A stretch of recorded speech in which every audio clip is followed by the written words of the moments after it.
On est ici à Yutz sur le quartier de la Tuilerie, dont les études ont démarré il y a plus d'une dizaine d'années.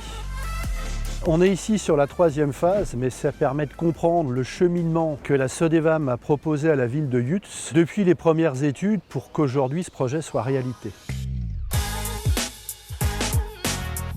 À l'époque, il y avait 4 entités industrielles qui avaient cessé leur activité, qui ont été acquises dans des conditions économiques qui étaient vraisemblablement un peu supérieures à un marché de champs vierges, mais qui étaient dues à des estimations de l'époque de la part de France Domaine. Et les premières études qu'on a menées montraient un projet fortement déficitaire. Donc là, la Sodevam s'est entourée de différentes compétences, urbanistes, bureau d'études VRD, spécialistes en cité-sol pollué, pour essayer d'optimiser le projet afin qu'il devienne réalité. On est sur un foncier qui, pour construire ces industries, avait été remblayé par des matériaux issus de la sidérurgie. On a principalement une pollution aux métaux lourds qui n'est pas impropre à l'activité humaine, qui est simplement impropre à la culture potagère. Donc on devait substituer 50 cm de terre pour permettre la réalisation des espaces verts. Là, on voit la voirie provisoire qui aujourd'hui a un niveau supérieur au terrain naturel où on est. Donc le fait de mettre cette topographie artificielle en rehaussant la route, en créant un merlon avec ces terres, et on le voit ici, on a des matériaux qui permettent de faire des structures de chaussée, des structures de parking. Ça permet finalement de ne rien évacuer, mais au contraire de stocker pour pouvoir les utiliser sur le site. Donc avec ça, on avait gagné quasiment un quart de ce déficit.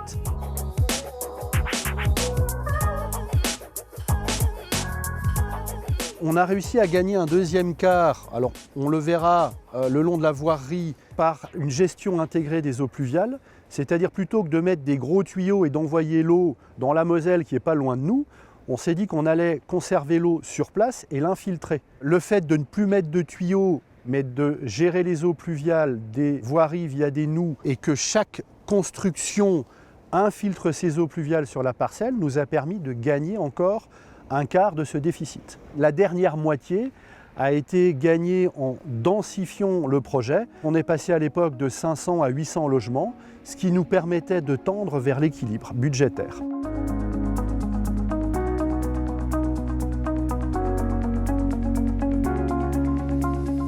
On est ici au cœur de la première tranche du projet qui est en voie d'achèvement, qui illustre bien la mixité de fonctionnalités et de logements qu'on propose sur le quartier de la Tuilerie. On a du collectif, de la maison en bande, de l'intermédiaire, du grand logement, du petit logement, de l'accession sociale, du locatif. On s'adresse à différents publics puisqu'on aura une résidence jeunes actifs, on a une résidence pour personnes en difficulté. Le bailleur social Mosellis a proposé des logements seniors en location.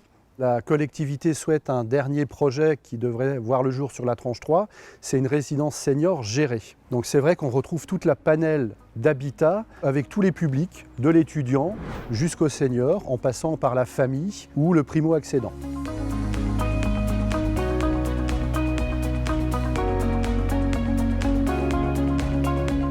Aujourd'hui, on entrevoit le bout du tunnel. Néanmoins, le projet s'entendait avec la mise à disposition par la ville des ateliers municipaux.